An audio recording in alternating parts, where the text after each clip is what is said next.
Assalamualaikum warahmatullahi wabarakatuh. Teman-teman sekalian, Anda ingin nggak mendapatkan pahala yang abadi sepanjang hari, sepanjang bulan, sepanjang tahun, terus Anda miliki?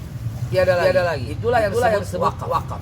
Dan wakaf ilmu yang direpresentasikan dengan buku yang direpresentasikan lagi dengan surat Fatihah. Menurut pendapat saya inilah yang terpenting. Benar. Bayangkan nama Tuhan Lata bagi orang musyrik itu salah satunya di antaranya kanak. Dan salah satu Tuhan mereka juga kanas. Bayangin kalau bacanya iya kana wudu. Karena itu nama Tuhan mereka. Nah, di sini dijelaskan amat sangat detail dan baik dengan sederhana dan mudah dimengerti untuk kita bisa mendapatkan pengertian yang utuh. Jangan lupa. Wakaf antum tidak akan hilang selama-lamanya abadi dengan 300.000 rupiah bisa mendapatkan 5 buah buku ini yang kami salurkan banyak sekali. Kami akan salurkan seluruh Indonesia. Insya Allah saya sudah pesan. Saya pesan insya Allah 3 paket. Untuk berarti untuk 900.000 akan mendapatkan 15 buku ini akan disalurkan langsung kepada mereka yang betul-betul memahami tadabbur Al-Fatihah.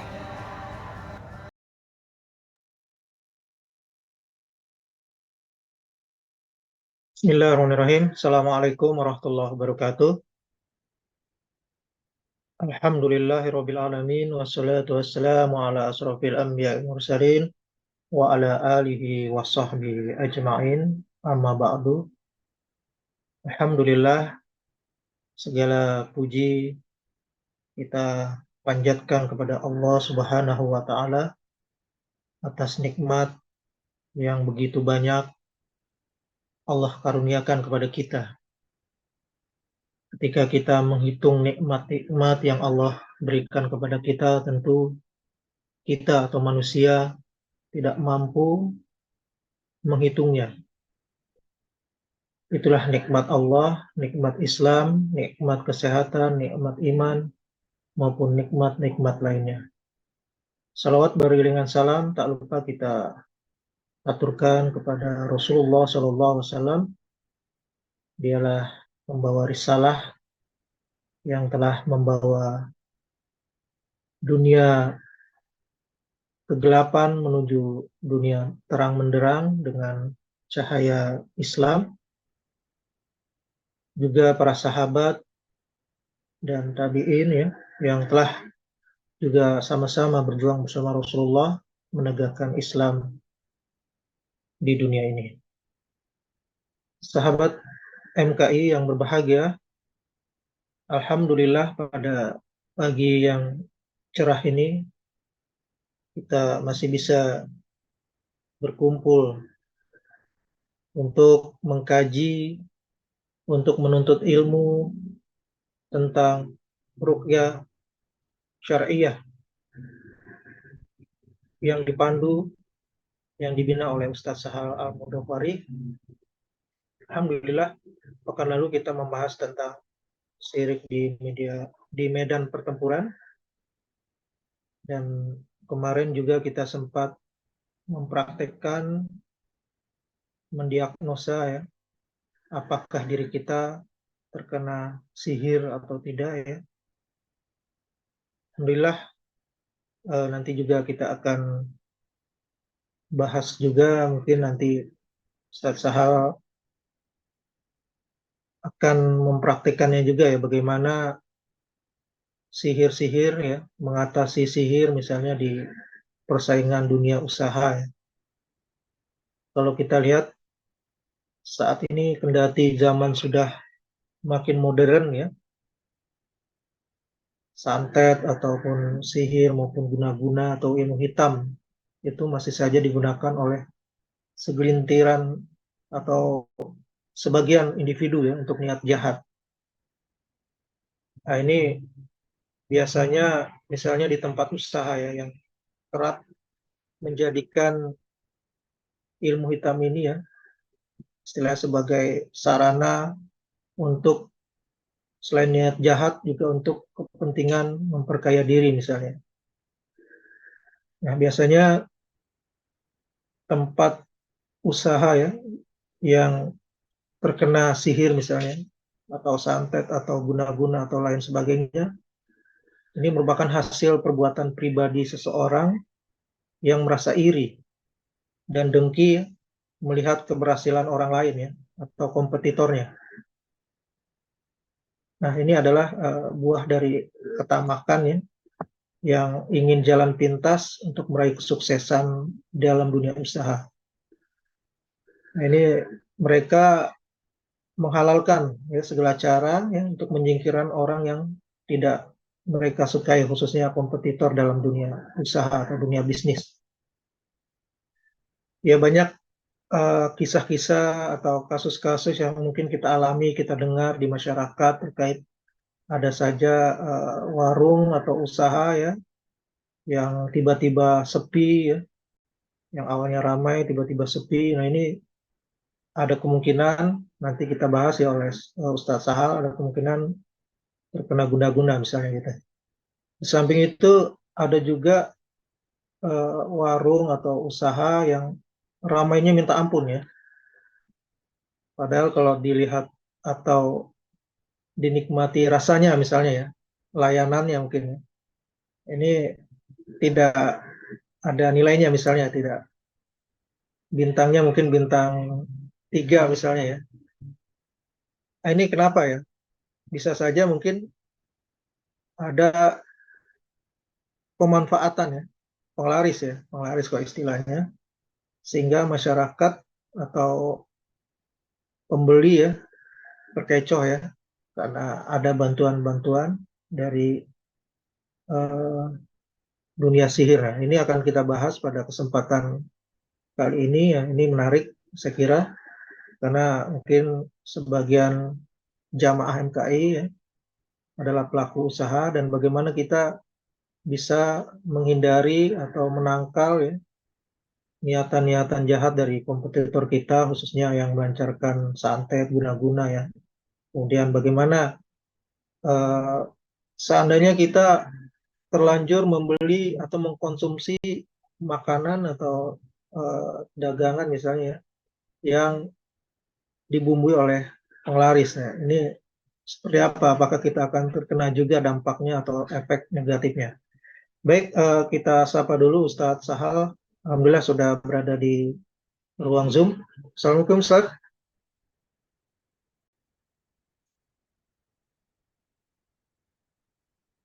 Waalaikumsalam warahmatullahi wabarakatuh. Kedengaran nggak? Ya, kedengeran.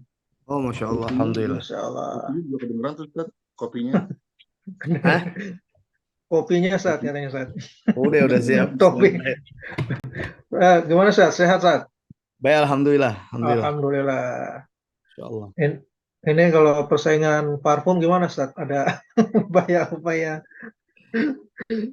Aman. kompetitor ya. Ini gimana Ustaz? Nanti kita akan bahas tentang persaingan sisi gelap ya, sisi gelap persaingan usaha seperti apa. Karena bukan hal yang baru ya ketika ada kasus-kasus dunia bisnis ini menggunakan ilmu gaib atau ilmu hitam untuk kesuksesan mereka. Ini gimana? Seberapa penting saat kita membahas tema ini, Ustaz? Sebenarnya kalau ditanya seberapa penting, amat penting, dan Mm-mm. kita semua sebagai kaum muslimin mesti sadar ketika kita sudah bicara bisnis, ketika kita sudah mulai bicara berdagang, ketika kita sudah mulai bicara bagaimana kita mencari uang. Nah, banyak di antara kita kaum muslimin yang sebenarnya berbalik dalam menjalankan konsep dari Al-Quranul Karim. Nanti kita sedikit bahas sebagai muqaddimah, ya. Setelah itu baru kita telusuri lebih dalam tentang apa yang terjadi dalam persaingan bisnis itu, sampai akhirnya ada yang ketutup, sampai ada yang laku keras gitu. Ya. Baik, nampaknya menarik. Kita langsung saja serahkan ke Sasa untuk memaparkan kajian pagi ini. Silakan Ustaz. Bismillahirrahmanirrahim. Assalamualaikum warahmatullahi wabarakatuh. Innal hamdalillah nahmaduhu wa nasta'inuhu wa nastaghfiruhu wa natubu ilaih. Wa na'udzu billahi min sururi anfusina wa min sayyiati a'malina. May yahdihillahu fala mudhillalah wa may yudlilhu fala hadiyalah. Asyhadu an la ilaha illallah wa anna Muhammadan abduhu wa rasuluhu la nabiyya wa la rasula ba'dah amma ba'd. Subhanaka la ilma lana illa ma 'allamtana innaka antal alimul hakim. Rabbi zidna ilma. Ya ayyuhalladzina amanu ittaqullaha haqqa tuqatih wa la tamutunna illa wa antum muslimun. Fa inna asdaqal hadis kitabullah khairal hadi hadi Muhammadin sallallahu alaihi wasallam wa syarrul umuri muhdatsatuha wa kullu muhdatsatin bid'ah wa kullu bid'atin dalalah wa kullu dalalatin finnar. Ayyuhal ikhwani wal akhwati fila rahimani wa rahimakumullah, jamaah majelis keluarga Indonesia yang dimuliakan Allah Subhanahu wa taala, yang sama-sama kita hormati dan kita muliakan para guru di majelis keluarga Indonesia, mulai dari Ustadz Babe Haikal Hasan Baros, Tuan Guru Suparman Fajar, Ustadz Dodi Al-Jambari, kemudian ada Ustadz Khairul Alam, ada Ustadz Saifullah, dan seluruhnya para pengurus, ya ada Ketua Umum nih Ustadz Selo Ruandanu, Masya Allah, ada para admin ya yang senantiasa menemani kita, ada Suhu ya, Masta Ivan Afandi, Ahmad Munandar, ada Syekh Khalis Bakri, Ustadz Ibnu Safaat, yang tentunya semuanya mendapatkan pahala jariah karena memfasilitasi kajian online ya sudah cukup lama. Ini Masya Allah akan terus menjadi manfaat untuk kita semua. Kita awali perjumpaan kita semua di pagi ini untuk mengucapkan kalimat yang pantas terucap dengan lisan kita semua, yakni ucapan Alhamdulillah. Salawat dan taslim juga kita sampaikan kepada Muhammad Rasulullah Sallallahu Alaihi Wasallam, insan yang mulia yang dimuliakan oleh yang maha mulia, insan yang agung yang diagungkan oleh yang maha agung. Tentunya kita sama-sama diajak untuk menjadi umatnya Rasulullah SAW yang senantiasa bukan hanya bangga menjadi umatnya Rasulullah, tapi kita juga diajak untuk minimal kita bersalawat di setiap hari untuk mengucapkan taslim kita kepada Rasulullah SAW. Karena kalau kita masih sulit menjalankan sunnahnya, maka minimal salawat yang kita sampaikan ini akan menjadi salah satu alasan Allah memberikan rahmatnya kepada kita semua. Alhamdulillah, dalam kesempatan yang mulia ini kita kembali hadir dalam kajian Ruqyah Syariah di setiap Sabtu pagi. Namun menariknya adalah sekarang masuk dalam sebuah pembahasan sisi gelap persaingan bisnis. Ada apa memang dalam sebuah persaingan bisnis? Saya ingin sadari bersama untuk kaum muslimin bahwa hampir banyak di antara kita ya, hampir banyak di antara kita yang sampai detik ini akhirnya merasa kelelahan, akhirnya merasa capek, akhirnya merasa bosan, akhirnya merasa berkeluh kesah pada saat menjalani kehidupan dunia ini, justru berbalik konsepnya dari bagaimana Al-Quranul Karim yang memberikan sebuah ajaran-ajarannya kepada kita. Pertama, ketika Allah Subhanahu wa taala memberikan banyak pesan di dalam Al-Qur'an, bagaimana ketika kita dalam menjalani hidup di dunia ini, Allah Subhanahu wa taala memberikan arahan kepada kita, jika ini urusannya akhirat, maka kita diajak untuk berlari. Maka kita diajak untuk mengejarnya. Maka kita diajak untuk bersegera. Ini sebuah konsep di dalam Al-Quranul Karim. Ketika kita dalam menjalani hidup ini, kita disuruh mengejar bagaimana kebahagiaan akhirat itu disiapkan oleh Allah Subhanahu wa taala. Wa idza nudiya lis-shalah min yaumil jum'ah fas'au ila dzikrillah wa dzarul bai'. Jadi Allah sampaikan fas'au, maka bersegeralah, maka berlarilah. Fastabiqul khairat, ya. Berlomba-lombalah kamu dalam menjalankan sebuah kebaikan. Tanpa disadari di sini ada sebuah kebahagiaan akhirat yang sedang kita kejar. Untuk urusan akhirat Allah ajak kita berlari. Untuk urusan akhirat Allah ajak kita menyegerakan. Wasari'u ila maghfirah. Bersegeralah menuju ampunan Allah. Jadi memang ada sebuah gerakan di mana kita harus memang berlari cepat untuk urusan akhirat. Bahkan wabtaghi fima atakallahu darul akhirah wala tansa nasibaka minad dunya. Kejar kebahagiaan akhiratmu, jangan lupakan kamu dalam kehidupan dunia ini. Nah, kenapa saya ingin mengawali perjumpaan kita sebelum kita lebih dalam bicara tentang sisi gelap persaingan bisnis?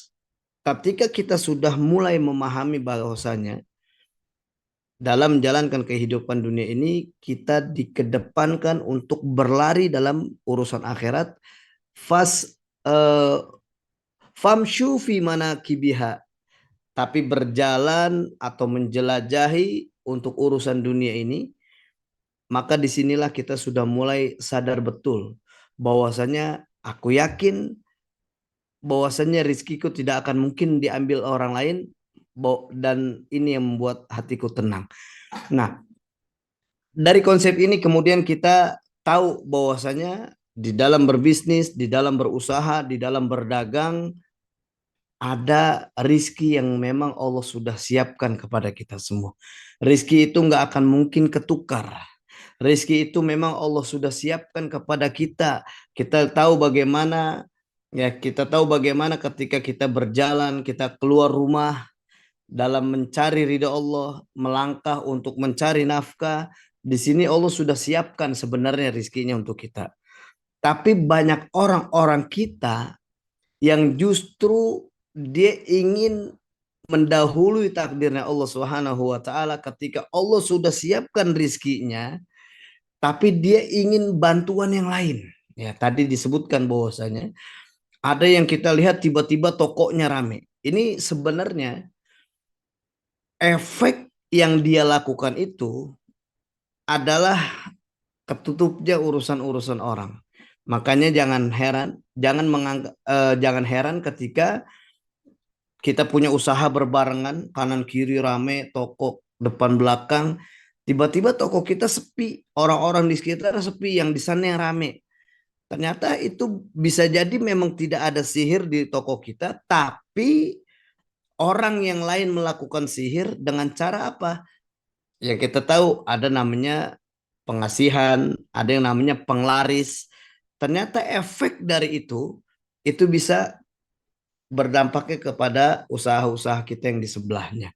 Nah, ini yang akhirnya banyak orang lupa diri ketika dia menjalankan usaha, mencari nafkah, mencari rizki, mencari uang, berbisnis. Dia tidak lagi pikirkan bagaimana aturan main yang Allah sudah siapkan. Dia tidak lagi bermain bagaimana Allah sudah tetapkan rizkinya. Dia memilih dengan caranya, yakni keluar dari koridor syar'i dan menjalankan kesyirikan. Naudzubillah tsumma naudzubillah min dzalik. Ini sisi gelap dalam persaingan bisnis yang kita temukan di lapangan. Hampir banyak ketika saya berjumpa dengan orang-orang yang pernah menjadi pelaku, ya. Pernah menjadi pelaku bahwasanya dagangannya biar laris. Saya tanya, kenapa melakukan itu? Karena kalau saya nggak melakukan ini, kalau tidak saya gunakan dengan penglaris, kalau saya tidak pakai pengasihan, maka tahu sendiri dong di sini. Walaupun orang banyak berdatangan, tapi tidak akan mungkin lihat toko saya yang dan lain-lain. Nah, ini ternyata tidak adanya kepercayaan diri dia terhadap janji Allah Subhanahu wa taala. Nah, makanya kesadaran ini harus dibangun untuk kaum muslimin bahwasanya ketika kita hidup di dunia ini sudah barang tentu Allah sudah siapkan rizkinya untuk kita. Jadi nggak perlu ragu lagi, nggak perlu mengkhawatirkan lagi rizki kita. Nah, kebanyakan orang-orang yang melakukan usaha dengan cara mendatangkan rizkinya, mendatangkan uangnya, tapi tidak dengan jalannya Allah, ini karena ada ketidakpercayaan dirinya dia terhadap janji-janji Allah Subhanahu wa taala. Ini yang awal mula terjadi, ini yang awal mula akhirnya berlangsungnya sebuah praktek sihir. Ya, kalau pernah ingat bagaimana pembahasan kita di awal, Ada namanya sihir putih, ada namanya sihir hitam. Nah, sihir putih ini adalah sihir yang digunakan agar orang lain ikut bersamanya, agar orang lain melihat ya ketika kita berdagang, agar orang lain banyak membelinya, menjadi penglarisnya, agar orang lain banyak mendekatinya, mencintainya. Ini sihir putih. Tapi efek dari sihir putih itu berdampak kepada berdampak kepada orang-orang di sekitar. Nah, kenapa Rasulullah disebut sebagai penyihir? Karena lagi-lagi sifat sihir itu adalah penghancur. Sifat sihir itu adalah pemecah belah. Ini yang menjadi bahasan kita di pagi yang mulia ini. Jamaah Majelis Keluarga Indonesia yang dimulakan Allah Subhanahu wa taala, ketika kita sudah mulai sadar ada sebuah sisi gelap dalam persaingan bisnis, maka lagi-lagi kita diingatkan bahwa ada makhluk lain selain manusia. Ustadz, ciri-cirinya gimana Ustadz? Kalau misalkan tiba-tiba usaha kita itu terkena atau berdampak dari efek sihir yang dilakukan oleh orang-orang di sekitar kita. Salah satu dampaknya adalah banyak orang yang tiba-tiba nyasar ke usaha kita. Ya, kita banyak kita gelar dagangan, terus kita punya warung, kita punya toko, tapi banyak orang-orang yang dia sering nanya sama kita, lokasinya di mana? Sherlock dong. Misalkan bahasa sekarang, Sherlock dong. Ketika kita sudah Sherlock lokasinya, terus orang itu nyasar terus. Kok gue bolak-balik ke warung lu, tutup warung lu. Nah, ini awal mula kita mulai sadar bahwa ada tempat usaha kita yang memang tidak terlihat oleh orang lain. Terlihatnya tutup, padahal kita buka. Kenapa ini bisa terjadi? Kebanyakan ketika kita sudah mulai tahu ini adalah tempat kita tertutup karena sudah mulai banyak laporan-laporan dari orang bahwa tempat kita tidak ditemukan. Tempat kita memang selalu terlihat tutup. Itu salah satu ciri yang menonjol bahwasanya ada usaha kita yang memang tidak dilihat oleh orang lain. Yang kedua biasanya banyak muncul binatang-binatang aneh di sekitar warung kita, di tempat usaha kita, ya. Atau kalau kita punya usaha online di rumah kita jadinya. Kalau kita gunakan online dari rumah, maka tiba-tiba banyak muncul binatang-binatang unik di rumah kita. Yang nggak pernah ada kalajengking, tahu-tahu ada kalajengking. Yang tidak pernah ada kelabang, tiba-tiba banyak kelabang. Yang tahu-tahu nggak pernah terlihat ada ular, tahu-tahu muncul banyak ular. Nah, ini perlu kita curigai bahwasanya ada apa nih? Oh, pantas saja usaha kita nggak kelihatan orang. Oh, pantas saja banyak orang yang kesasar ke tempat kita. Oh, pantas saja banyak orang-orang yang akhirnya kejebak ketika kita sudah ada dalam usaha, dalam bisnis, dia kejebak. Kejebaknya apa? Kejebak ketika dia masuk ke tempat kita, dia merasa, oh ada sesuatu yang nggak nyaman di tempat ini. Gitu. Itu banyak orang yang akhirnya melihat dari bisnis ini ada permainan yang dimana di luar hukum syar'i. Naudzubillah, tsumma naudzubillahi min dzalik. Taib, jamaah Majelis Keluarga Indonesia yang dimuliakan Allah Subhanahu wa taala. Kita tahu ketika sudah masuk ke dalam persaingan bisnis, ada yang sudah mulai bermain di sini supaya usaha kita tertutup, supaya usaha kita nggak kelihatan orang. Pernah saya singgung tentang bagaimana sihir tafrik, ya. Sihir tafrik ini adalah sihir perceraian. Ternyata sihir tafrik ini bukan hanya ditujukan untuk bercerainya hubungan suami istri, bukan hanya ditujukan untuk perpecahan hubungan keluarga, tapi ternyata efek dari sihir tafrik itu sendiri adalah tertutupnya semua usaha yang kita miliki. Tertutupnya semua hubungan-hubungan sosial yang kita sedang jalani. Tertutupnya semua pertemanan-pertemanan yang ada di sekitar kita, ada di dalam circle kita. Tertutupnya semua hubungan dekat kita dengan keluarga kita, saudara kita. Ternyata efek sihir yang sedang berlangsung dari sihir tafrik itu bisa mengenakan ke semuanya. Ya, makanya ketika kita sudah mulai tahu lebih dalam tentang bagaimana sisi gelap dari persaingan bisnis, ada di antaranya orang-orang yang bermain dengan sihir tafrik, sihir perceraian. Dia inginkan perceraian antara hubungan suami istri, tapi dia tidak hanya inginkan perceraian itu, dia ingin mencerai-beraikan usahanya, mencerai-beraikan hubungan pertemanan sosial dan lain-lainnya. Ini yang perlu kita sadari bersama, bahwa nanti efek dari itu semua adalah ada tiba-tiba perubahan secara drastis di dalam diri kita. Coba perhatikan buat jamaah Majelis Keluarga Indonesia yang dimuliakan Allah Subhanahu wa taala, ketika saat ini kita sedang punya usaha, kita punya warung, kita punya toko, kita punya dagangan, terus tiba-tiba dagangan kita nggak ada yang beli, tiba-tiba kita nggak ada yang apa colek usahanya, misalkan colek orangnya dan lain-lain, bisa kita curigai bahwasanya boleh jadi kita sedang kena, ya. Terus sisi lain, lihat perubahan di dalam diri kita, adakah perubahan drastis yang kita rasakan? Misal perubahan drastis itu mulai dari sikap kita. Biasanya orang-orang yang kena sihir, yang tadinya mendengar nasihat, yang tadinya dia seorang yang baik hati, ya, atau santun, tiba-tiba dia sulit mendengar nasihat orang lain.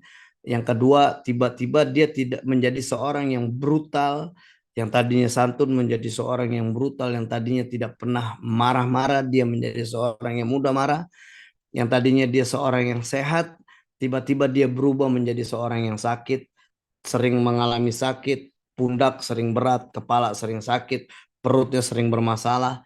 Nah, ini antara lain ciri-ciri orang yang sedang terkena gangguan sihir dari di balik sisi gelap persaingan bisnis. Ya, terus tiba-tiba bermimpi buruk, tiba-tiba mengalami mencium bau-bau aneh di sekitarnya. Ya, kebanyakan orang-orang yang melakukan sihir di usaha kita, di tempat dagang kita, di toko kita, biasanya itu mereka menggunakan sihir marsyus, sihir yang dipercikan lewat air, ya, sihir yang digunakan melalui media tanah. Ini sihir marsyus, ya, kan pernah tahu ada sihir marsyus, ada sihir masmum, ada sihir mu'allak, sihir yang digantungkan, ada sihir matfun, ada sihir yang dipendam, ada sihir makul yang dimakan, ada sihir masyrub, sihir yang masuk lewat minuman. Nah, kebanyakan orang-orang yang menjadi korban sihir dari sisi gelap persaingan bisnis itu biasanya karena ada sihir marsyus, sihir yang memang ada media yang dipercikan di sekitar warung kita, di sekitar toko kita, di sekitar restoran kita. Subhanallah. Ini menjadi pelajaran bersama bagi kita. Nanti bisa dicek masing-masing cirinya. Ya, saya ingatkan ulang tentang sihir marsus itu terjadi antara lain sering merasa sakit, kemudian kebas atau berat pada kedua betis. Ada nggak di antara jamaah yang mengalami ini? Sering merasa sakit atau merasa kebas dalam di bagian betis, ya. Terus tiba-tiba keluar kayak varises, ya. Tiba-tiba terus sakitnya cukup lama. Terus merasa kejang pada kedua telapak kaki pada waktu-waktu tertentu. Nah, ini marsus, ya. Marsus. Jadi ketika warung kita orang banyak kesasar, orang banyak nggak ketemu tempat kita, terus efeknya di kita adalah salah satunya itu merasa kebas di bagian kaki, merasa sakit, terus kitanya punya sakit yang cukup panjang, betisnya sering berasa berat, ya. Terus tiba-tiba muncul kayak varises di apa namanya, di betis kita. Terus sering sakit persendian tanpa sebab secara medis. Ya, persendian biasanya kalau bicara medis itu lebih banyak ke asam urat, ya. Tapi cek medisnya normal. Nah, kita makan soto soto moncos. Ustaz Selo tahu. Kita mencos. Kita makan pakai emping, tapi normal. Tapi nggak makan itu tiba-tiba sakit, nah perlu dicurigai, ya. Makanya buat pelaku usaha, kalau misalkan tiba-tiba dagangan yang nggak dilihat orang, tiba-tiba sepi, patut dicurigai, cek diri kita juga. Kaki kita berasa sakit nggak? Kita tiba-tiba sakit nggak? Terus kita sering mengalami sakit yang nggak nyaman di waktu asar. Biasanya sihir itu berlangsung umumnya itu selalu dirasakan selepas asar. Pagi sampai siang biasanya orang ini sehat. Umumnya. Umumnya pagi sampai siang biasanya kita sehat. Tapi kalau sudah masuk waktu asar, Allahu Akbar. Azan berkumandang di waktu asar, itu mulai tuh nggak nyaman, mulai tuh merasakan sakit, mulai berasa pusing, mulai berasa berat dan lain-lain. Nah, ini masuk dalam sebuah ciri-ciri bahwasannya diri kita ini sedang terkena sihir. Terus mimpinya nih lucu. Orang-orang yang kena sihir dalam sebuah perdagangan ya, dalam sebuah dari sisi gelap persaingan bisnis, yakni sihir marsyus, sihir yang dipercikan melalui media-media air, media tanah. Biasanya ciri-cirinya adalah kalau mimpi itu selalu lihat laut, ya, laut, sungai, pokoknya yang berkaitan dengan air. Kalau dia gunakan media sihirnya adalah air, dipercikan di wilayah rumah kita, warung kita, tempat usaha kita, restoran kita, tempat dagang kita.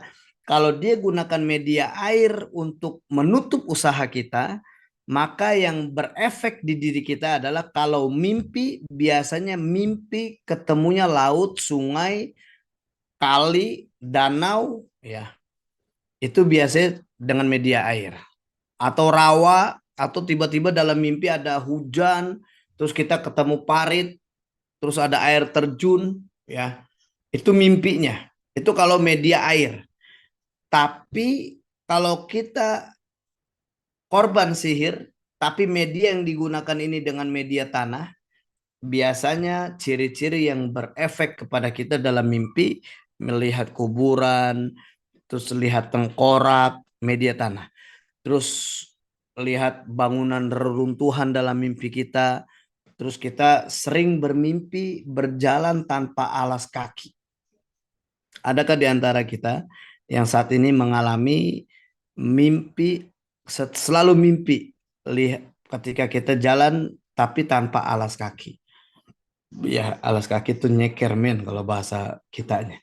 Ya, ini ciri-ciri yang menonjol di diri kita ketika ada usaha-usaha yang akhirnya tutup, ya, usaha tutup, ada perdagangan yang akhirnya tidak berjalan dengan semestinya gitu. Ini menjadi evaluasi bersama buat kita, ya, menjadi evaluasi bersama buat kita. Kayak Bu Ninik ya, Bu Ninik di bagian usaha di MKI. Terus banyak jamaah yang belum membeli produk-produk MKI. Sebenarnya bukan karena belum mau membeli. Bisa jadi Bu Niniknya saat ini memang sedang kena sihir, jadi ngefek ke semua muanya. Makanya kemarin pas kita coba cek ya, minggu lalu ya Bu Ninik ya, kalau Bu Ninik hadir, kita cek minggu lalu, beliau merasakan reaksi dan sampai muntah-muntah. Tanpa disadari beliau memang sedang kena sihir, sehingga semua yang sedang dipegangnya itu seperti tertutup, ya. Ketika kita berkali-kali diajak oleh pengurus, ya, diajak yuk, ini program, ini produk-produk dari Majelis Keluarga Indonesia, ada garam, ya, ada parfum, ada tawaran untuk berwakaf. Tapi subhanallah, ketika kita sudah tahu itu dan enggan, bukan karena kita nggak mau, jadi ada sesuatu yang menghalangi. Nah, itu juga patut dicurigai bahwasanya boleh jadi kita ini adalah orang-orang yang sedang terkena dalam tipu daya sihir itu sendiri tanpa disadari. Karena sihir itu ketika dia berlangsung atau berefek kepada kita, maka kita yang di sekitar ini menjadi seorang yang punya efek sihir itu sendiri. Saya pengalaman, ada beberapa pengalaman seorang seorang yang kena sihir, ya, seorang yang kena sihir, kemudian dia datang ke rumah sakit, dia berobat di rumah sakit, kemudian hasil yang cukup mencengangkan di rumah sakit tersebut adalah efeknya itu punya penyakit yang berat. punya penyakit yang berat. Padahal orang tersebut tidak mengalami sakit yang cukup berat yang dirasakan sebagaimana mestinya. Misalkan ketika divonis orang ini kena jantung dan hasil hasil dari rekam medisnya itu karena ada jantung yang bermasalah, sekian persennya bermasalah atau tertutup dan lain-lain. Tapi orang ini merasa biasa aja, nggak seperti sakit jantung. Tapi rekam medisnya ada. Nah, ini perlu disadari bahwasanya bisa jadi ada efek sihir di kita sehingga penglihatan kita melihat bahwasanya kita ini punya sakit yang bermasalah, punya sakit besar yang kita rasakan. Atau sebaliknya, efek sihir itu juga berefek kepada alat-alat dokter, ya, alat-alat di rumah sakit dan juga dokter yang melihatnya. Karena kita ngerasain biasa aja. Itu yang pertama. Atau sebaliknya, kita merasakan cukup parah gitu. Misalkan kita merasakan cukup parah, tapi dicek medis biasa aja. Nggak ditemukan penyakit kita. Apa sih penyebabnya? Apa sih yang kita rasakan? Penyakitnya kok selalu berpindah-pindah. Nah, ini juga perlu kita sadari bahwasanya boleh jadi ada sihir yang memang sedang kita rasakan atau sedang kita alami. Maka ciri-ciri orang yang sakit karena gangguan jin atau sihir antara lain adalah biasanya sakitnya nggak kunjung sembuh, selalu mengalami sakit itu, atau sakitnya selalu berpindah. Ya, nggak kunjung sembuh, selalu berpindah, atau sakitnya punya durasi yang cukup panjang, waktunya yang cukup lama. Misalkan sampai 10-15 tahun. Biasanya orang ketika sakit datang kemudian berobat, dikasih obat, ada obat yang akhirnya cocok pada dirinya. Ini hitungan medisnya, biasanya sakit itu langsung punya efek yang luar biasa, dirasakan jauh lebih baik. Nah, kalau dia bukan karena medis atau dirasakan karena sihir, umumnya itu sakitnya berpindah, sakitnya bergantian.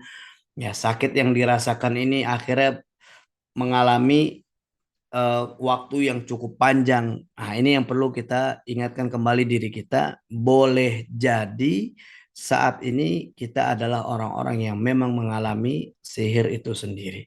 Ya, ini sihir dari sihir dari tafrik dan sihir dari marsyus yang memang efek dari persaingan bisnis yang ada. Apalagi kita pernah lihat bagaimana orang-orang, ya, warung-warung yang kita datangi, penglaris yang dia gunakan penglaris, biasanya dia naruh benda-benda tuh di tembok-temboknya. Saya sering banget kalau lagi ke warung, saya lihat benda itu, saya bilang, Pak, tol itu diturunin aja Pak, nggak bagus Pak. Oh enggak Pak, itu kan sengaja saya mintain sama Kiai Pak, supaya doa, supaya ini lancar, usaha ini terbuka, tapi nggak boleh Pak. Itu jimat. Ya hampir sering saya ingatkan bahwasanya itu bagian dari jimat. Seperti kita bahas sebelumnya, bagaimana ilmu sihir itu bisa berlangsung. Kita lihat bagaimana ada huruf ilmu harfi, ya, huruf, ya. Kemudian ada dalam penulisan ilmu sihir itu sendiri ada sihir mufrad, ada tulisan satu, misalkan angka aja, huruf aja atau simbol aja. Kemudian ada sihir muzawwad, digabungkan, ada murokab, bergabung semuanya, yang satu lambang, yang satu huruf, yang satu angka. Jadi kalau buat jamaah melihat ada tulisan-tulisan kaligrafi, kemudian di situ ada simbolnya, di situ ada angkanya, saya sarankan agar kaligrafi itu diturunkan dan dibakar. Karena itu bukan lagi kaligrafi, tapi itu adalah bagian dari ilmu sihir. Karena penulisannya sudah lengkap.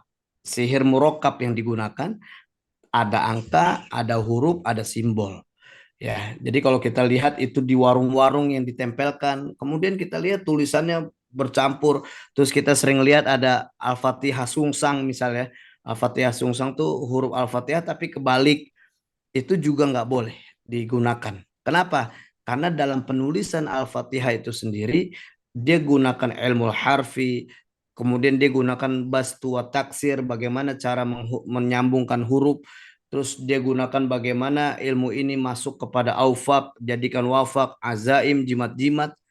Nah, itu yang perlu kita sadari bahwasanya ini bagian dari sihir.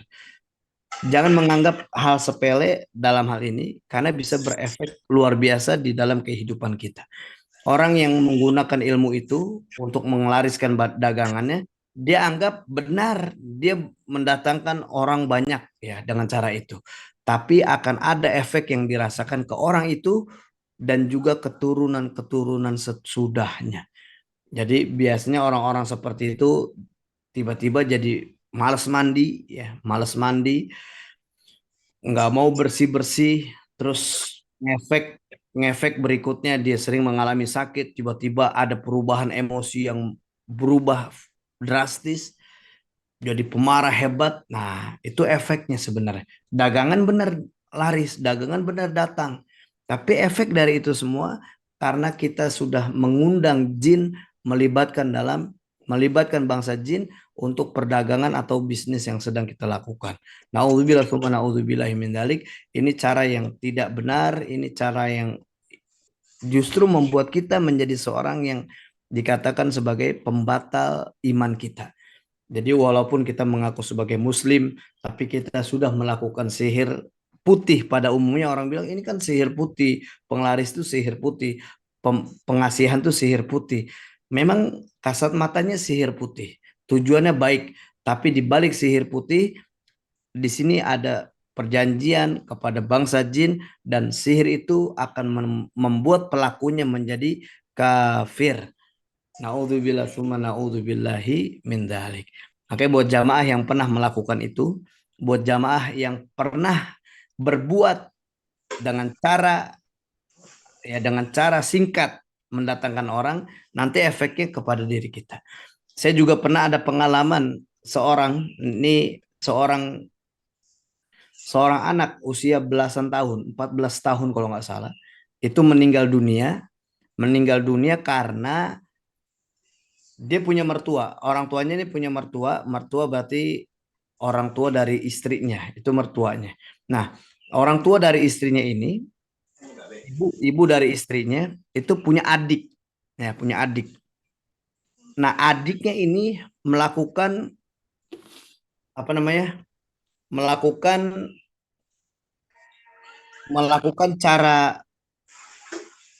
cara yang melakukan syirik kepada Allah Subhanahu wa taala dengan cara dia memuja, dengan cara dia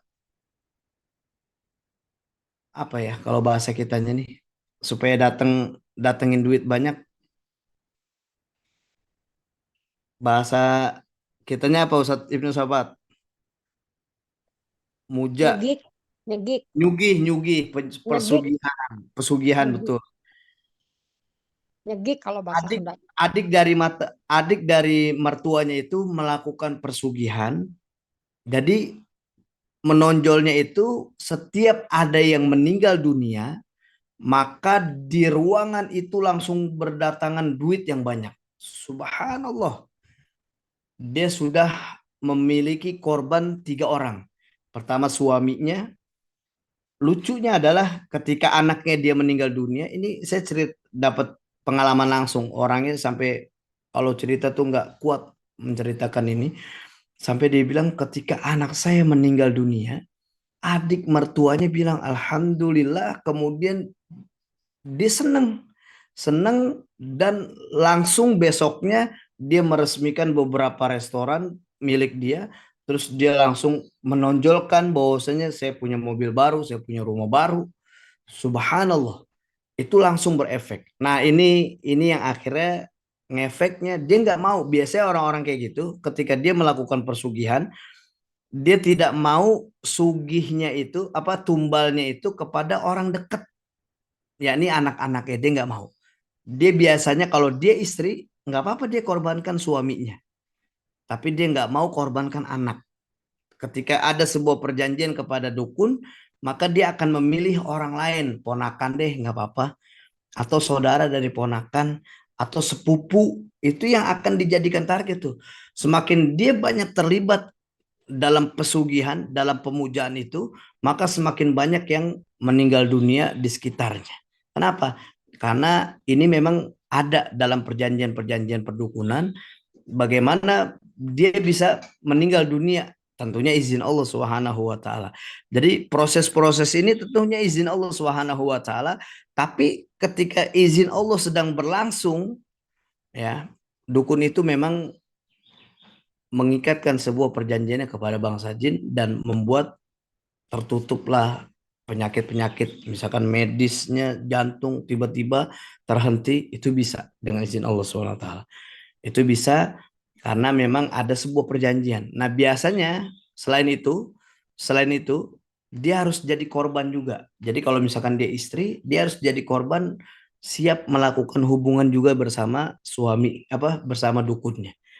Ya, nanti ketika sudah melakukan hubungan bersama dukunnya, mohon maaf, air sperma itu diusapkan di badan wanita tersebut untuk dijadikan sebuah ikatan bahwasanya dia sudah terikat kuat untuk mendapatkan uang-uang yang memang dia inginkan. Atau ada cara lain, saya pernah ada ketemu orang yang dia nyugih tapi akan ada yang datang di malam hari, setiap malam apa dia bilang gitu, saya lupa. Sebenarnya saya nggak terima ketika malam Jumat itu dinodai dengan praktek-praktek kesyirikan. Ya, akhirnya efeknya di kita kaum muslimin, image yang ada yang di dalam diri kita itu ketika dengar malam Jumat itu malam yang menyeramkan, malam Jumat itu malam yang menakutkan, malam yang paling seram. Itu mereka berhasil tuh sebenarnya untuk me merusak nilai-nilai akidah di dalam diri kaum muslimin. Jadi ketika mereka sudah mulai merusak nilai-nilai akidah di dalam diri kaum muslimin, yang harusnya kita tahu bagaimana malam Jumat malam penuh berkah, bagaimana malam Jumat ini malam yang penuh rahmat, di situ ada kelipatan ganda pahala-pahala dari Allah Subhanahu wa taala. Bagaimana ketika kita bersolat kepada Nabi, Allah kasih 10 rahmatnya untuk kita, satu salawat 10 rahmat, subhanallah. Tapi dirusak oleh orang-orang musyrik, di mana malam Jumat ini adalah malam yang menakutkan dan lain-lain. Nah, ini perlu kita sadari sebagai kaum muslimin yang melek mata untuk akan bahayanya, ya, sebuah bahayanya dari praktek-praktek kesyirikan yang berefek atas pendangkalan akidah yang ada di sekitar kita semua. Ya, ini sedang berlangsung. Bagaimana dia datang, kemudian tiba-tiba dia mau menjadi pasangannya, keseringan.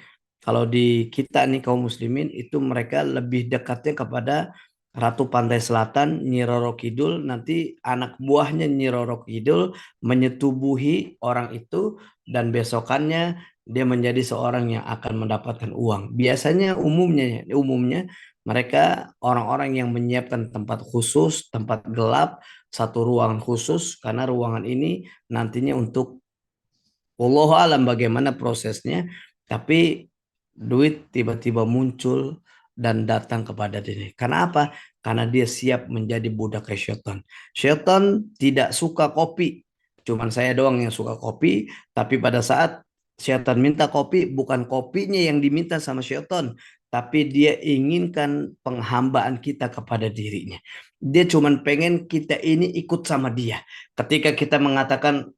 Ketika kita jumpa dengan orang-orang yang mengalami kesurupan dan lain-lain, biasanya kan setan bilang, siapin gua kopi, gua mau kopi. Setan lagi, dia nggak suka kopi tuh. Jin itu nggak suka kopi. Tapi yang dia inginkan bukan kopinya.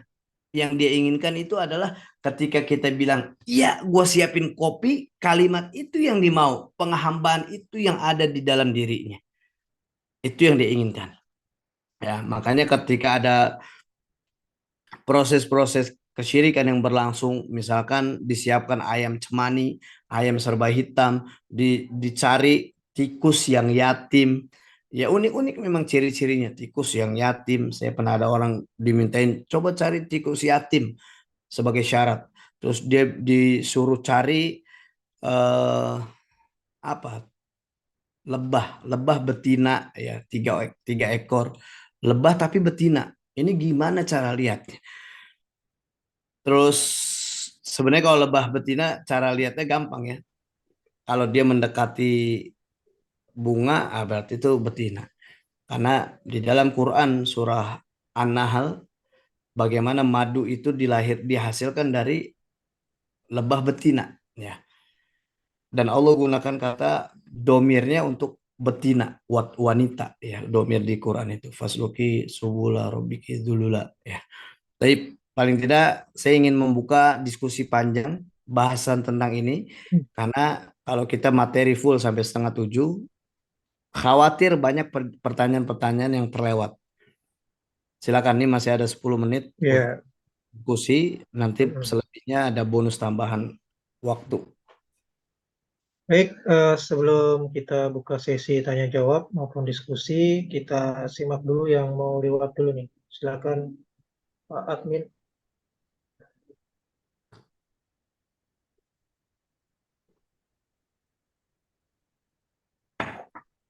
Ya, ini produk-produk dari MKI, salah satunya parfum racikan dari Ustadz Sahal. Jadi produk-produk yang ada di MKI ini adalah untuk menunjang kegiatan dakwah maupun sosial dari MKI. Jadi ketika para jamaah MKI membeli produk-produk ini berarti turut mensukseskan kegiatan-kegiatan sosial dakwah MKI. Baik, Ustadz, ini sudah ada yang angkat tangan. Silakan Pak Husairi ya dari Depok ya. Silakan Pak. Baik, Assalamualaikum warahmatullahi wabarakatuh. Waalaikumsalam. Afwan, Waalaikumsalam warahmatullahi wabarakatuh. eh, izin bertanya kaitannya dengan sihir tadi. Misalnya kan gini, secara fisik, secara laboratorium lah, misalnya dicek laboratorium, semua kondisi tubuh kita tuh aman, bagus gitu. Iya. Tapi faktanya kita tuh sering merasa badan yang pegel lah, kaki kaki nggak bisa jalan, bengkak kayak asam urat gitu. Nah, itu apakah termasuk salah satu kena sihir atau memang kita sakit beneran? Nah, Hmm. solusinya kalau kena sihir bagaimana Pak Ustadz? Syukron. Baik, Pak Usairi Afwan. Lagi-lagi saya jawab bahwasanya ketika kita merasakan sakit yang banyak kita rasakan, mulai dari persendian kita sakit, kaki berat dan lain-lain.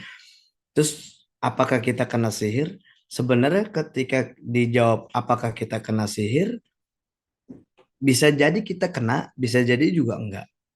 Nah, dilihat dulu bagaimana sakit yang kita rasakan. Kalau dalam sisi medis kita ini termasuk orang yang kena misalkan asam urat, karena sakit begini, begini, begini, atau secara medis ya kita dibilang kena bermasalah karena masalah karena makanannya salah makan dan lain-lain, pemicunya dan lain-lain. Kalau itu alasannya, maka kita medis gitu. Maka kita medis. Tapi kalau itu nggak bisa didapati dari sisi medis, ditelusuri rekam medisnya, jejak medisnya sehat, normal, nggak ada terlihat asam urat, nggak ada kolesterol tinggi. Selain dirasakan sakit, biasanya sihir itu efeknya bukan hanya sakit, tapi ada gejala lain. Misalkan lewat mimpi buruk. Ya, ketika mimpi buruk itu ada, kemudian lewat perubahan sikap kita yang tiba-tiba drastis berubahnya. Kalau itu kita rasakan, maka bisa dipastikan kita kena sihir, dan caranya adalah diruqyah. Caranya diruqyah. Ya, diruqyah dulu, Pak. Baru nanti rutinkan untuk ruqyah mandiri setiap harinya. Ya. Karena tadi ciri-ciri yang saya sebutkan sihir marsyus, salah satunya kakinya sering berat, kebas, sakit persendian. Kenapa diruqyah dulu? Karena ketika Rasulullah SAW kena sihir, ini Rasulullah kena sihir, sebelum diturunkan surah Al-Falaq, pada saat posisi Rasulullah kena sihir, itu Rasulullah nggak sembuh. Walaupun Qiyamul Lail, bahkan kalau kata para ulama, Qiyamul Lailnya banyak, bacaan Qur'annya banyak pada saat Rasulullah kena sihir, tapi Rasulullah mengalami linglung, mau melakukan sesuatu tidak bisa, kemudian rambutnya rontok sampai parah, ya. Yang terjadi nggak ada efek apa-apa kepada Rasulullah SAW walaupun Rasulullah banyak melakukan aktivitas ibadah. Subhanallah, Allah turunkan dua malaikat dari langit, ya, yang satu di kepala, yang satu di kaki. Dua malaikat ini meruqyah Rasulullah Shallallahu Alaihi Wasallam. Jadi memang secara syariat orang kena sihir itu diruqyah dulu. Baru setelah itu efeknya adalah dia rutinkan untuk penjagaan zikir pagi dan petang supaya tidak kena berikut-berikutnya. Wallahu alam bimaradih. Ya, baik, sahabat MKI silakan yang mau bertanya baik secara langsung maupun melalui chat room, dipersilakan.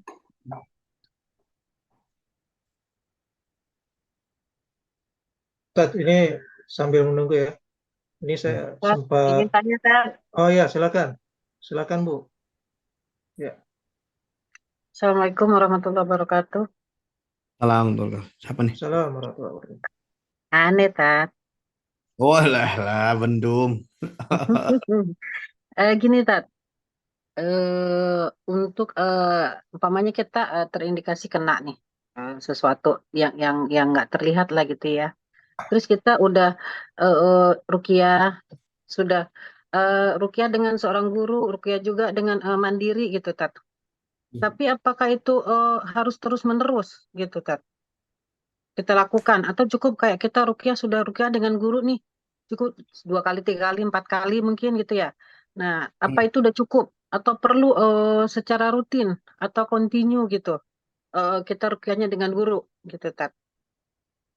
Biar biar yang tadi nggak kelihatan itu nggak balik lagi ke diri kita gitu, apa gimana, Ya, Tat? ya. Oke, udah. Siap. Oh ya udah. Ya udah. Ya Oke. udah, permisi. Iya. Ya kalau misalkan kita kena, kemudian ketika kita kena dan kita pengen kan yang di diri kita ini sembuh dengan izin Allah, walaupun kita sudah ruqyah, kita udah ruqyah Ustaz. Kita udah ruqyah berkali-kali, tapi masih ada, masih belum sembuh. Biasanya belum sembuhnya itu boleh jadi ada buhul yang memang masih belum ditemukan. Ya, jadi sihir itu, makanya ketika Rasulullah kena sihir, ya, ketika Rasulullah kena sihir, kemudian Aisyah radhiyallahu anha bermimpi ada sesuatu yang ada di dalam sumur. Kemudian diangkat sumur dan di situ ada bekas rambutnya Rasulullah SAW. Ini buhul yang ditemukan. Memang bicara sihir akan bicara tentang buhul. Ini yang menjadi sebuah alasan Allah Subhanahu wa taala juga sampaikan di dalam surah Al-Falaq dengan kalimat wa min syarrin nafatsati fil uqad. Ya, uqad dari kejahatan wanita tukang sihir yang dia meniupkan buhul-buhulnya. Uqad di sini harus ditemukan. Buhul ini harus dilepaskan. Nah, buhul itu ada dua, ada dakhili yang di dalam tubuh, ada khariji yang di luar tubuh. Biasanya buhul-buhul yang di luar tubuh antara lain ada sihir matfun, sihir yang dipendam. Sihir-sihir yang di luar tubuh biasanya ada sihir marsyus, sihir yang dipercikan lewat air atau lewat tanah. Itu bisa kita ruqyah rumah, semprotin atau sapu-sapuin rumahnya atau dipelin rumahnya, itu bisa dengan izin Allah. Ada sihir muallak, sihir yang digantungkan di pohon. Kita nggak tahu nih ada buhul apa yang digunakan. Atau kita pernah foto kita pernah disimpan sama dia, diwiridin terus sama dia gitu, dibacain terus. Jadi ketika kita misalkan Bu Yanti kena, misal contoh ya, Bu Yanti kena. Terus Bu Yanti udah diruqyah, pada dasarnya efek ruqyah udah enak nih segala macem. Di sono tahu, wah nih orang sehat lagi nih, masih bisa ke sono kemari. Ngayeng mulu nih, bukan diem-diem di rumah misalkan. Akhirnya dibikin lagi tuh. Dah, supaya lu diem-diem di rumah. Jadi ada yang memang sihir itu kembali di top up kalau bahasa kitanya. Dia kembali ditambahkan atau kembali diperbaharui sihirnya. Ya. Karena efeknya itu bisa 40 hari ya. 40 hari yang kita rasakan. Usai 40 hari biasanya dia nambahin lagi, dinambahin lagi atau perbaharui lagi gitu. Kalau itu berlangsung ya ruqyah, selain ruqyah mandiri, niat untuk hilangkan jejak sihir yang ada dalam dirinya. Buhul. Tentunya buhul ya, lebih bahasakan kepada buhul sihir. Gitu. Tambah Nah, dosis untuk sihir itu. menghilangkan untuk menghilangkan jejak itu, nah gimana maksudnya, Tat? Supaya kita maksudnya Itu dia kita mesti seseorang tuh temuin. nggak nggak terus-terusan gitu di ini gitu kan. Nah, cara Sam menghilangkan jejak gitu, caranya gimana samperin tuh? orangnya tabokin Bu. Oh gitu. Kurang aja. Diajarin nih ya, diajarin ya. Ada yang ngajarin nih ya. Iya, iya. Ya Ya, gitu aja Tat. Afwan. Afwan ya. Baik, Tapi Afwan. biasanya ada ya lagi ya. biasanya ditambah dosis sihir terus ada tambahan lain untuk membantu proses kesembuhan sihir dengan sedekah. Sebagaimana dalam hadis sahih yang mulia Rasulullah sampaikan, dawu mardokum bisodakoh. Obati sakit kalian itu dengan sedekah. Nyata sedekah itu juga bisa membantu kesembuhan penyakit-penyakit yang kita rasain. Yang mau sedekah langsung tuh tadi bendumnya tuh bendahara umumnya silakan ke MKI. Ya, baik, ini ada lagi. Ini Bu Ros ya, Masa Pekanbaru. Silakan. Assalamualaikum Ustaz. Assalamualaikum warahmatullahi wabarakatuh. Sekitar 2 bulan lalu itu kan adik ada jalan-jalan pulang. Jadi terus jumpa di jalan yang ini kayak diikat gitu, tapi sekalian diiketin duitnya juga Ustaz. Itu sih apa gitu. Dan kalau kita jumpa seperti itu harus diapain? Kita buangkah atau gimana gitu? Gimana ulang Bu? Hilang-hilangan suaranya Bu. Iya, sekitar 2 bulan lalu itu ada kan adik yang perempuan saya jalan-jalan pagi gitu. Mm-mm. Waktu itu dia sedang juga. Jadi jumpa di jalan itu kain putih yang diiketin duit gitu Ustadz, kayak pokoknya menyatu lah duitnya itu dengan ini tadi kain putihnya gitu. Tapi dia enggak berani nyentuh gitu. Nggak ngerti pula itu apa gitu kan. Awalnya dikirain goni gitu kan, nggak taunya kain putih yang diiniin sama duit gitu, diiketin duit gitu. Duitnya itu menyatu dengan kainnya gitu. Itu termasuk sihir apa dan bagaimana kita menyikapinya kalau jumpa seperti itu? Apakah harus kita buang atau Kalau kalau saya sarankan kalau kita atau jumpa orang yang gitu? eh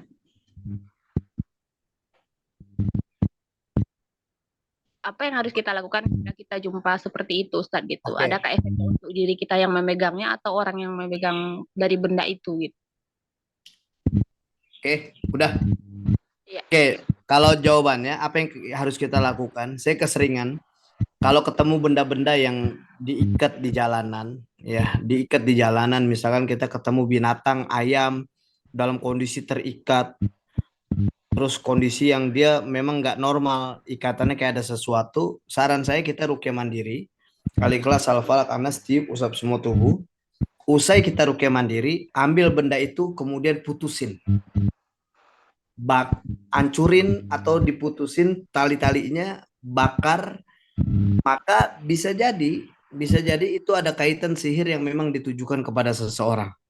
Tapi ketika benda itu kita lepaskan, kita putuskan, itu ada yang terselamatkan dari benda itu. Ada orang yang akhirnya bebas dari ikatan-ikatan sihir.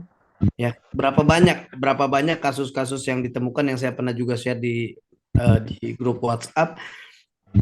Ada orang yang menemukan benda dalam kondisi diikat, diputus. Itu bisa jadi ngefek kepada korban sihir yang menjadi target. Nah, itu saran saya adalah kitanya ruqyah mandiri dulu, perlindungan dulu, usapkan semuanya. Usai kita melakukan perlindungan, baru diputusin atau dihancurkan benda itu. Kita bantuin orang itu berarti tanpa disadari. Ya, gak usah takut. Pahala Ya, buat kita itu. baik. Ini ada di chatroom Bu Yuria, izin bertanya, Ustaz. Ini mau Ya, langsung atau mau ditulis? Bu Yuria, Assalamualaikum silakan. Ustaz. Iya, ya. silakan Bu. Assalamualaikum Ustaz. Waalaikumsalam warahmatullahi wabarakatuh. Waalaikumsalam warahmatullahi wabarakatuh. Ini Ustaz, hari apa ya? Saya lupa. 2 hari yang lalu Ustaz. Saya kan akhirnya tuh ruqyah rumah biasa gitu Ustaz ya. Pembacaan Al-Quran tuh 24 jam. Biasanya kan cuma pagi, pagi sampai siang 2 kali, malam 2 kali, udah biasa kan seperti itu ya setiap harinya. Nah kemarin tuh dengan bantuan murotal, saya melalui murotal. Nah di situ saya lakukan 24 jam Ustaz, non-stop gitu kan ya. HP 2 saya ini saya siapkan gitu kan ya. Nah setelah itu, sehari setelah itu, malam pas jam setengah tigaan tuh, saya intinya mimpi buruk gitu kan, mimpi buruk.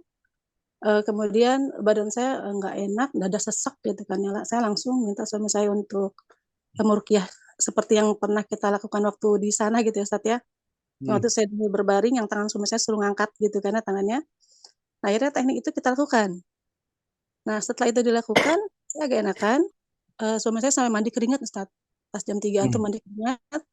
Nah, besoknya, sehari setelahnya, anak saya kepalanya sakit hebat, tapi badan cuma hangat gitu kan ya.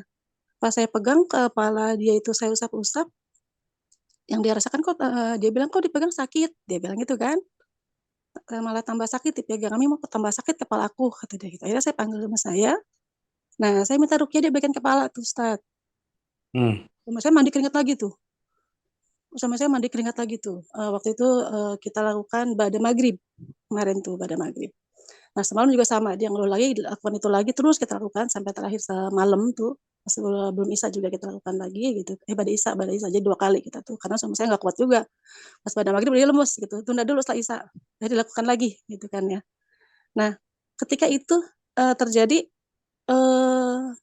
apakah jujur Ustaz, ya saya deg-degan kok setelah dilakukan ruqyah itu semakin rutin, ya efek ke saya sama ke anak saya, ya saya semakin seperti itu. Bahkan setiap kali suami saya itu mulai meruqyah gitu kan ya, keringat dia tuh semakin banyak gitu Ustaz yang keluar kayak habis mandi gitu Ustaz.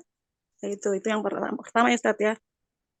Yang kedua, anak saya yang laki-laki yang pertama, kemarin tuh pulang kos cerita, dia bilang temannya bilang ke dia bilang, "Z, tadi waktu pas aku bangun malam untuk ke kamar mandi, ada sosok putih di depan kepala kamu menghadap kiblat," katanya gitu kan ya, menghadap kiblat. Nah, tapi kata anak saya, "Tapi malam itu yang aku rasain aku tuh mimpi, di satu ruangan sama saya," dia bilang, sama ibu dia bilang gitu ya. Dia lagi main satu barang tertentu. Nah, terus ketika dia mainan satu barang, dia bilang, itu ada sosok sosok yang tinggi besar gitu Ustaz ya, mengganggu dia gitu kan. Di situ dia merasa ketakutan dan dia teriak ke saya, manggil saya. Dia bilang, dia malah mengatakan, dia takut, "Ami aku takut," katanya gitu. Sedangkan dia bilang ke saya, "Biasanya kan aku udah biasa nih kalau ngeliat begitu, tapi kok nggak takut, tapi kenapa di mimpi itu aku kayak orang ketakutan," gitu. Nah itu gimana Ustaz? Itu aja Ustaz pertanyaannya. Assalamualaikum. Assalamualaikum warahmatullahi wabarakatuh. Jadi menariknya ini dari pengalamannya Bu Yuria ini, beliau ini adalah orang yang saat ini sebagai korban sihir, korban sihir. Jadi jin itu sebenarnya sedang memberikan tipu daya. Dia udah mulai nggak berdaya, pada dasarnya dia sudah mulai nggak berdaya. Makanya salah satu ciri-ciri orang yang sudah mulai untuk memenangkan sihir itu, biasanya nih, ini dari pengalaman dukun santet yang pernah saya temukan yang dia sudah bertobat kepada Allah. Jadi ketika sihir itu sudah mulai lemah, sihir itu sudah mulai hancur, justru malah dia seakan-akan hadir dalam mimpi itu memberikan rasa takut yang begitu dahsyat. Pada dasarnya dia udah mulai lemah itu. Pada dasarnya sihir itu sudah mulai nggak berdaya, tapi dia terus memberikan efek tipu daya sihir itu yang seakan-akan sihir itu semakin kuat. Hakikatnya enggak. Hakikatnya sihir itu dia akan semakin lemah dan dia semakin menunjukkan bahwasanya ayo lu, ayo lu, ayo lu, ayo lu. Seakan-akan kita memang nggak bisa terus melakukan itu. Karena kan kalau dari pengalamannya Bu Yuria kan rajin ya, rajin ruqyah, rajin melakukan pembentengan, rajin baca surah Al-Baqarah. Allah nggak tinggal diam soal ini. Pasti Allah memberikan pertolongan terbaiknya. Pasti ada efek sihir yang dirasakan juga, dampaknya tuh besar kepada Bu Yuria dan keluarga. Makanya mereka terus bermain dan seakan-akan dia semakin kuat. Sesungguhnya pertama, wala yuflihu sahiru haitsu ata. Allah memberikan sebuah statement bahwasanya tidak ada satupun para penyihir yang datang itu menang. Enggak ada. Wala yuflihu sahiru haitsu ata. Tidak akan ada yang pernah menang para penyihir-penyihir yang datang menyerang. Makanya ada kalimat innallaha sayubtilu. Sesungguhnya Allah akan senantiasa menampakkan semua kepalsuan-kepalsuan sihir itu. Jadi Allah akan terus tampakkan. Allah akan terus lemahkan. Cuman memang yang terjadi itu adalah ada buhul yang memang belum ditemukan di Bu Yuria. Saya duga ada buhul khariji yang di luar itu belum ditemuin. Sehingga jadi kalau bicara sihir ini kan ada media sihir, ya ada media sihir, ada buhul sihir, ada lintasan sihir. Nah, lintasan sihir nih biasanya bisa ke foto-foto di rumah. Ya, kalau kita masih nyimpen foto-foto di tembok-tembok, coba foto-foto itu diturunin, dibalik ya atau disimpan dulu. Karena bisa jadi pada saat sihir itu masuk, menyerang ya melalui media sihir, kemudian nyangkutnya di lintasan sihir. Nah, ketika nyangkut di lintasan sihir, masuk dengan buhul sihir. Nah, coba lintasan-lintasan sihir di sekitarnya tuh patung, misalkan kalau ada eh, apa foto-foto atau lukisan-lukisan bernyawa, itu menjadi lintasan sihir. Itu lepasin dulu, ya itu lepasin dulu, itu copot dulu.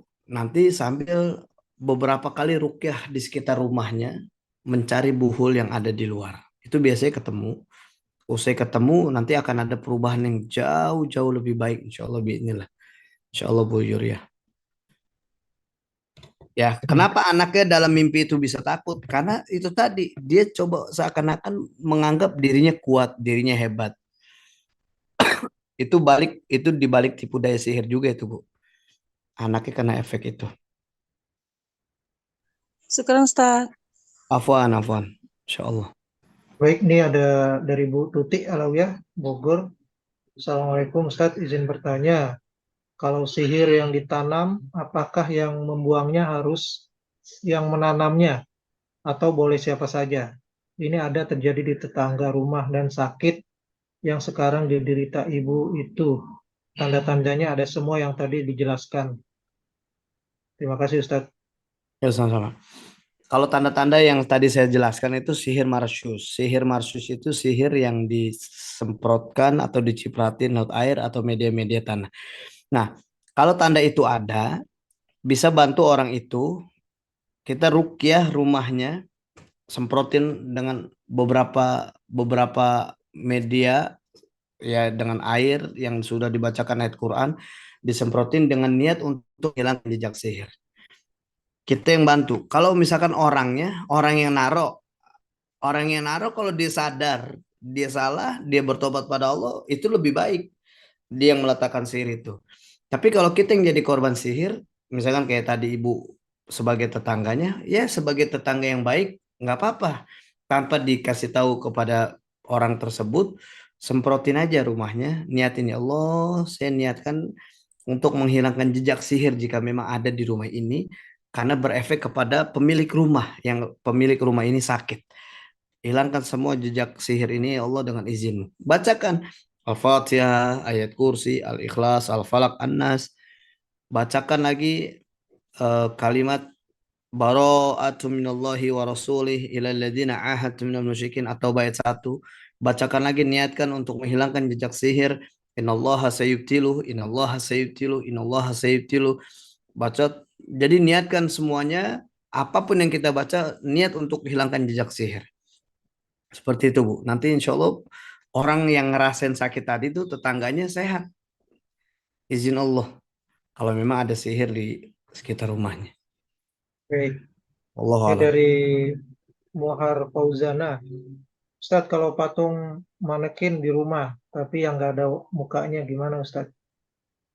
Ada patung Nggak apa-apa. manekin. Nggak apa-apa. Dia kan nggak berbentuk utuh dia. Oh iya. Baik. Ustaz, nih ada pertanyaan dari saya nih terkait misalnya ada usaha kuliner yang menamakan saat ini sedang viral ya. Menu-menunya produk-produknya dengan nama setan, iblis segala macam ya. Kemudian terbaru juga viral saat ya di Madura itu salah satu mie ya, kita sebut mie M lah gitu ya, yang lagi viral sekarang, lagi rame di mana-mana, itu oleh sekelompok orang di Rukyah di Madura saat saya lihat ya. Hmm. Nah, itu apakah bisa ya menghilangkan, mungkin ada transaksi mungkin ya antara pemilik ownernya dengan sehingga menamakan menu-menunya dengan nama-nama iblis, setan dan lain sebagainya. Untuk menghindari ini perusahaan hukum mungkin kita sebut inisial saja ya, Sat. Hmm. Oke. Tapi pertanyaan bagus. Sebenarnya kita memang dianjurkan oleh Rasulullah SAW kalau kita mempunyai nama atau memberi nama itu dengan nama-nama yang baik.